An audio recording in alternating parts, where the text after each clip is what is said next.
So we're back up at Foxcover on a lovely spring afternoon. And we're going to play with the tarp again.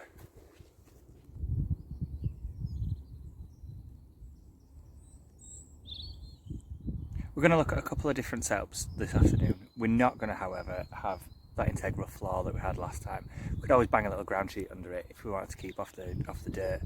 Instead, what we're going to do is look for a little bit more room and maybe try and get fully enclosed.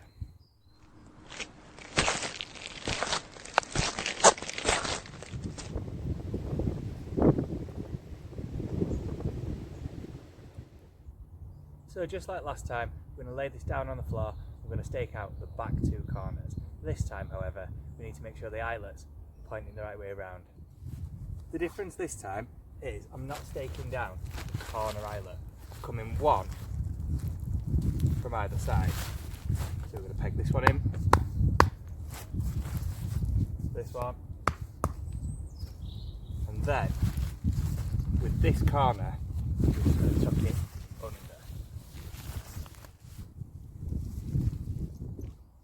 When we come to do this one, we're going to make sure that this back line is really nice and tall.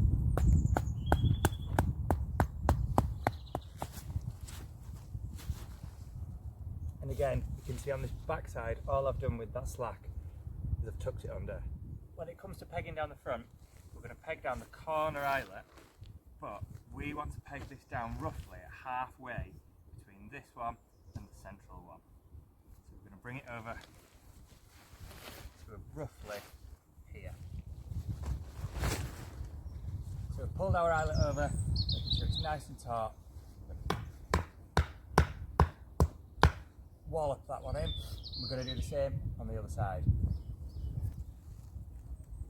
So we've got the corner eyelet, we're going to bring it in to roughly just over halfway in and peg it down, making sure the side of the tarp stays nice and taut.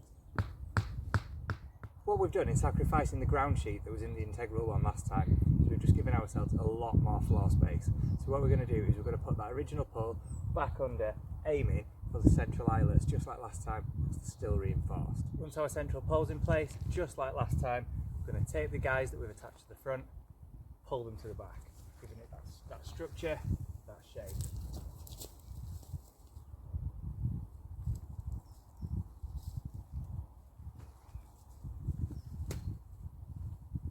Last time we went through the marlin spikage, so this time we're going to look at that sheet bend that we talked about.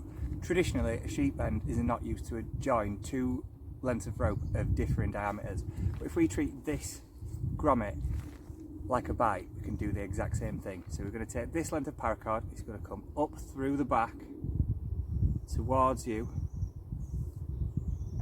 around the back and down.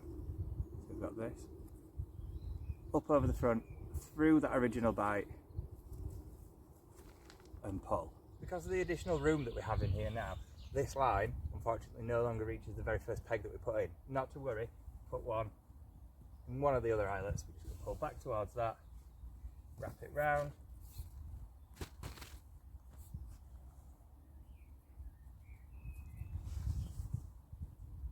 done.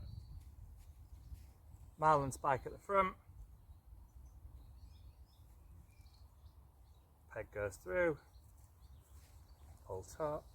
When you mallet this one in, we want to try and follow the stitched central seam of the tarp as much as possible, just to give it that extra bit of stability.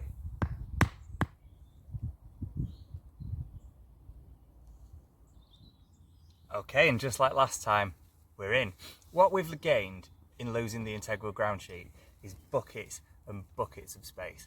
In an ideal world, this pole wants to be a little bit taller and then the sides would be slightly tauter and more wind resistant.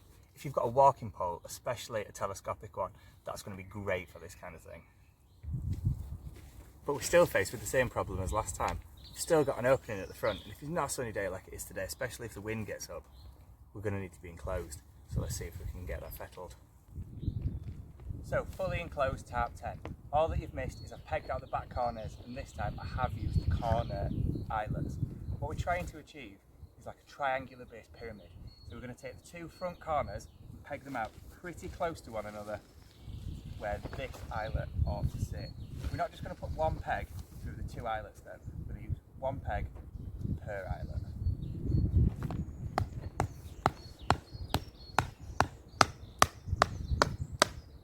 That's one.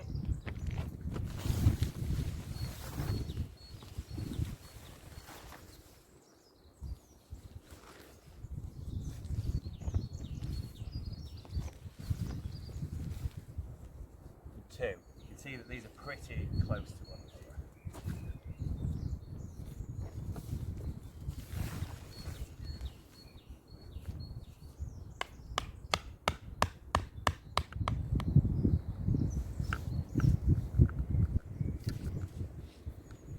As you saw, we've got our triangular base. This part here is now going to become our doorway. What we need to do is crawl through with our pole, set it in place underneath the eyelet. Let's go. You can stake out all the eyelets if you wanted, just to make sure it's extra secure. This middle one is going to be really important because this is what's going to close our door. So this here is effectively our door, but we can't leave that flapping around all over. So what we need to do, the cord that was attached to the very front is still here. That is effectively going to be our door closure. When we get in, we're going to throw the door to one side,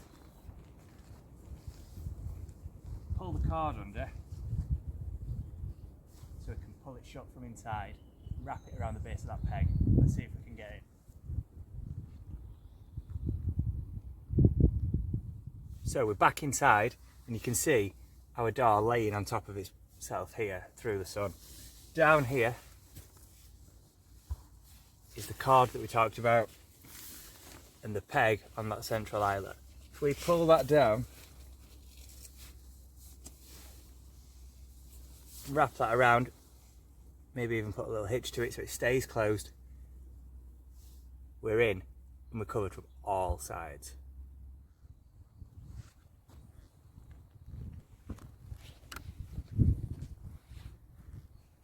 And once again, we've got tons and tons of room. I could lay down in here, I could bring my pack. It's a really simple sleep system, bedroll, sleeping bag, pillows, the lot.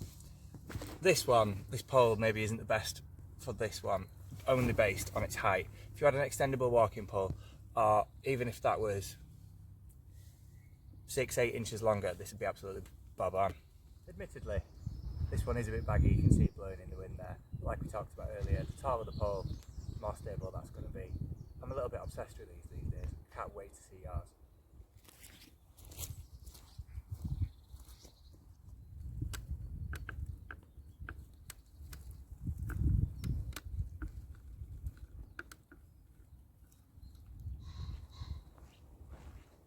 Promise to stop spamming you with these tarps soon. I'm just really into them. Hopefully you guys are enjoying them as much as I am. And until next time, go explore.